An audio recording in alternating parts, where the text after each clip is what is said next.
Hai, Assalamualaikum semua. Hari ini kita nak buat bubur jagung.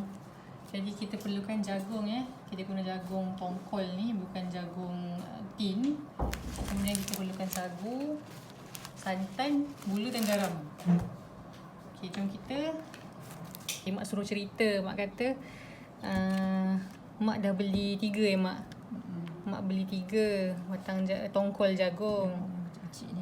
Kecil-kecil yang kecil-kecil ni mak beli. Yang ni abang bonda punya abang hantar.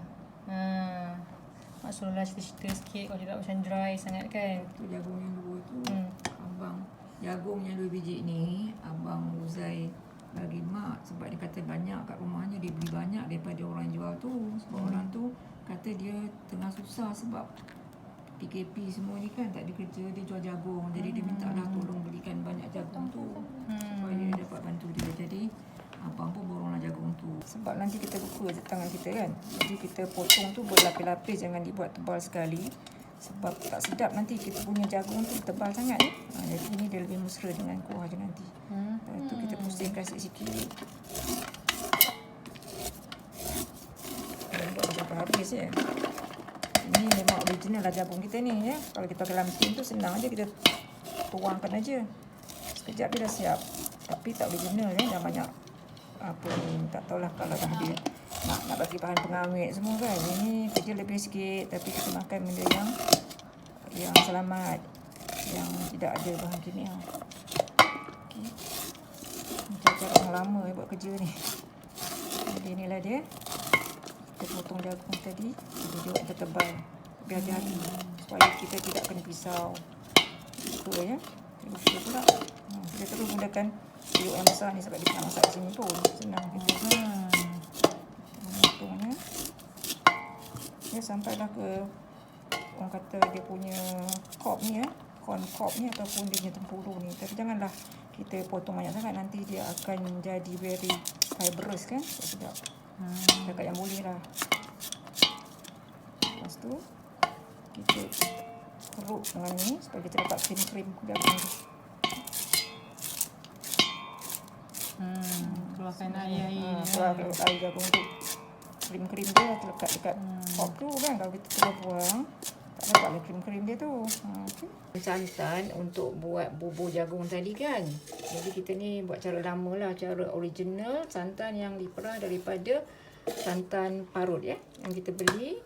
Lepas tu kalau kita nak tak guna pada hari tu, kita frozen kan lah. Tadi saya dah defrostkan dengan menggunakan sedikit air panas dan air sejuk. Dah cair pun. Jadi sekarang ni santan ni kita blend lah supaya kita dapat santan pekatnya tu ya. Kalau kita blend selalunya tak dapat santan pati santannya tu.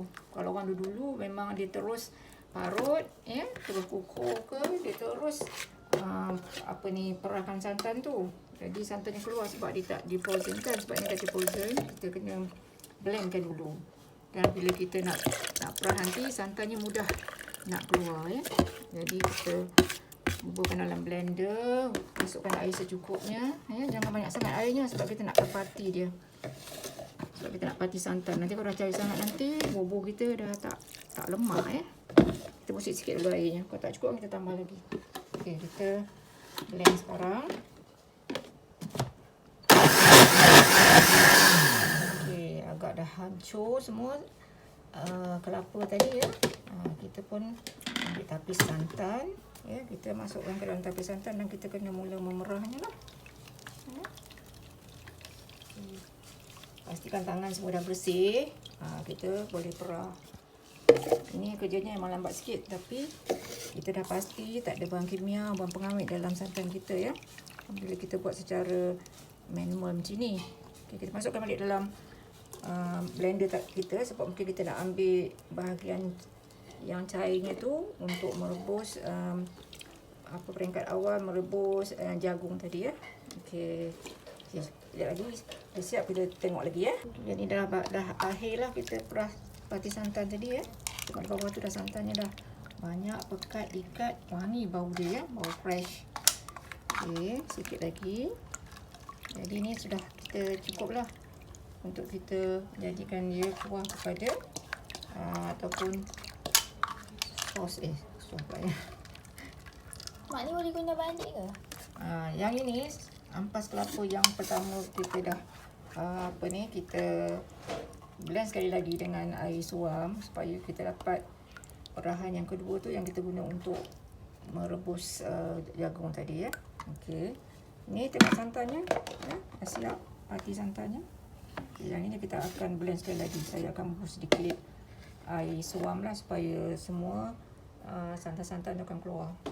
Jadi kita dah siapkan santan kita ya, satu portion santan, pati santan yang perahan pertama yang pekat tu, dan yang ni perahan kedua. Jadi memang kita tak membazir langsung lah. Santan tu itu hampasnya tadi ya, duduk dalam bekas tu, mungkin boleh digunakan untuk buat baja ya. Jadi sekarang santan yang cair ni kita masukkan ke dalam periuk untuk merebus jagung tadi ya. Jadi saya pun pasangkan api ni, gunakan keseluruhan lah sebab banyak juga kita punya jagung ni, 5 biji tadi ya. Jadi kita biarkan sini dalam mungkin 15 minit ke 20 minit ke sampai kita punya jagung tu masak, baru kita masukkan pati santannya.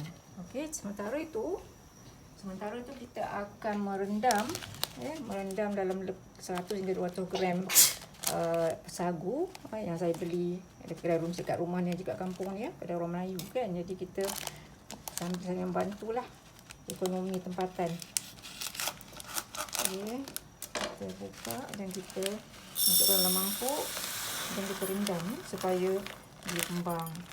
Jadi bila dah kembang tu kita masukkan ke dalam jagung tadi. Ya. InsyaAllah dalam sekejap lagi dia kembang. Okey, itu kita tinggalkan di sini.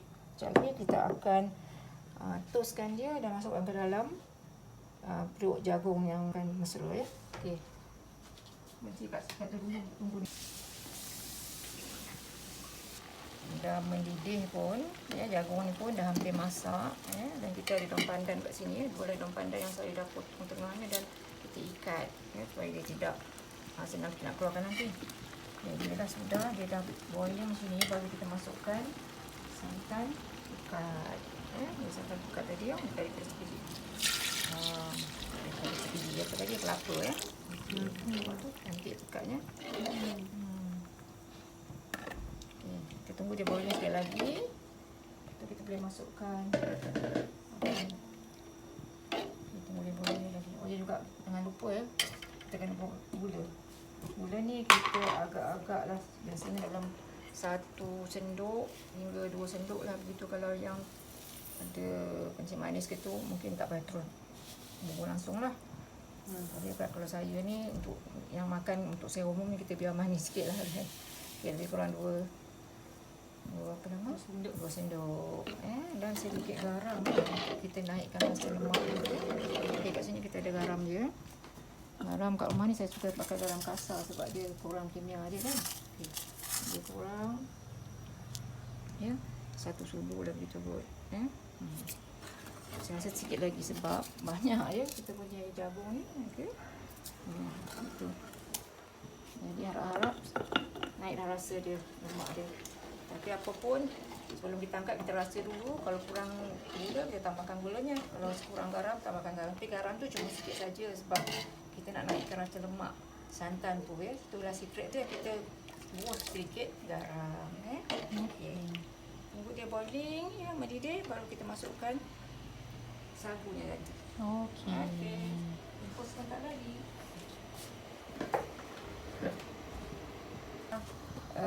Jagung tadi dah mendidih. Sekarang masa untuk kita masukkan apa ni? Sagu. Kita tuaskan sagu ni. Sagu ni kelihatan macam banyak, tapi tak ada masalah kalau banyak. Kita tambahkan dia lagi kuah. Apa tadi ya?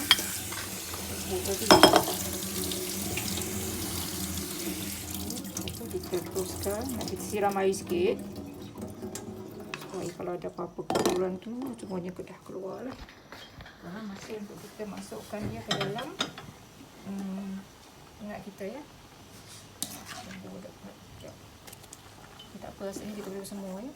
Beri semua. Kalau ada pekat nanti kita akan tambah air sikit. Yummy.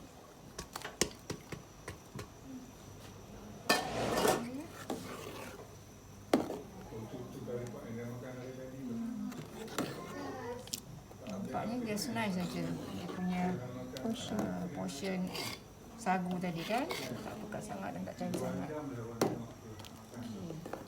Jadi ni akan kacau sampai Tak payahlah, maknanya bagi sagu tu masak, kita nampak dia sagu tu dah jadi clear kan. Cuba tengok ni, dia dah jadi clear macam tu. Maknanya dah masak lah tu. Jadi kita tutup api, boleh disejukkan dan sedia untuk dimakan. dah siap. Dah siap.